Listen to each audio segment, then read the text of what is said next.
Here in the Queen City, we got to start with the Charlotte Hornets, who are in the middle of a playoff race hosting the Nets tonight in Uptown. Yeah, the team is in a virtual tie with the Nets, tied for that 8th seed. So early on, we're playing well. That's good. It is good. It's a big game. Terry Rozier in the passing lane, throws it down, two-hand slam, takes off 2 feet. Can't do that. Kyrie Irving playing and getting to the cup. And I say he's playing because he can't play at home because you're not allowed to play basketball in the state of New York if you don't have the vaccine, but you can here. So this time he's outside for the second chance points. He goes 9 of 12 from deep, and the Nets, Carla, up by 19. That's right, but then in the third quarter, Hornets on a tear. They're still down 21, but unfortunately, they say this is when they play their best basketball. Not really sure about that. But Cody Martin leaves it to Terry for the three, edging away at that deficit. LaMelo Ball now. He gets the ball from the outside and hits the three. And then Terry Rozier trying to do what he does best and go to work for the team. Yeah, get to the side, work some magic. I mean, it's nice. It looks good on TV. It's a highlight, but doesn't really mean anything. Kind of like this one from Miles Bridges. Fancy drop-off pass, Montrezl Harrell, and Nets win convincingly, 132-121. Here's Terry. I just wish that every guy in that locker room knew how special the playoffs was, because I feel like we have a sense of urgency from the beginning, just to be in that light, just to plan it is special. I can talk about that all the time, but if we don't get there, then it don't mean nothing. But we have to take care right now. And I think we'll be fine though. But like I said, we just got to play with that sense of urgency, man. We gotta play like, losing is not an option. Offensively, it looked like we were stuck in mud first quarter, and the shots we did, we were getting great shots too from three, and they made theirs, we missed ours. I think we hung our heads there a little bit, but new game tomorrow, we bounce back, stay resilient. Another good team coming in here tomorrow. All right, here are some of the notable performances. Miles and Terry each dropping 30 despite the loss in this one. LaMelo had 24, but it's nothing compared to Kyrie's 50 points on 15 of 19 shooting. Another big man has a big night against the Hornets, and that's Andre Drummond's double-double of 20 points and 14 rebounds. Okay, so with that said, let's talk Hornets with an authority on the team. Welcome, Al of ESPN Radio.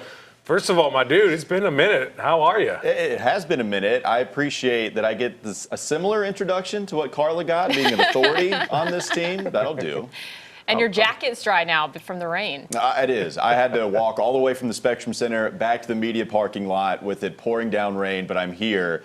I guess I'm ready to talk Hornets. I'd rather talk the NFL because of what happened, but I guess we'll do the whole Queen City thing. Okay.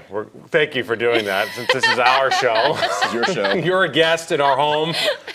What's your take on the Hornets? I know this is a bad loss from the scoreboard standpoint.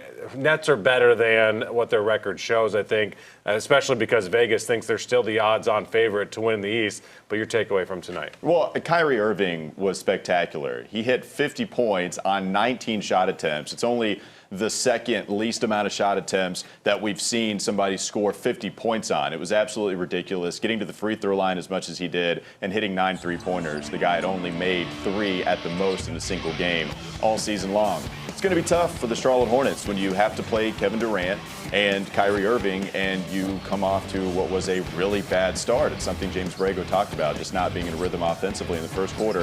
Eventually, they couldn't dig themselves out of that hole. So I kind of want to address what Terry said after the game, talking about he wishes that more guys in the locker room knew what it was like to play in the playoffs, because maybe they would play in more sense of urgency. Is there a disconnect in this locker room? And he said they got to play like they're not going to lose. Well, I mean, they got to start playing like that right now.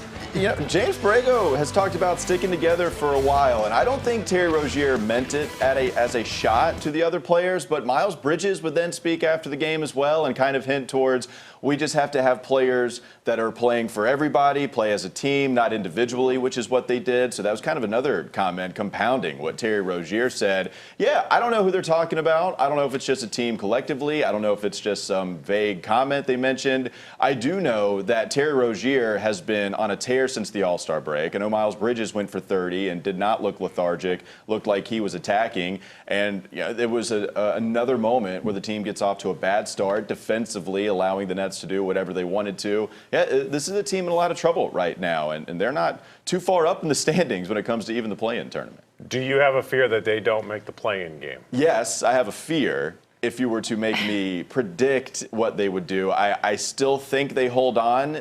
Tomorrow we're going to reach full panic mode. They'll probably lose to the Boston Celtics, but then they have OKC, they have New Orleans a couple of times. The schedule eases up a little bit for them to at least stabilize things. I think they make the play-in tournament. I don't think they do much more than that.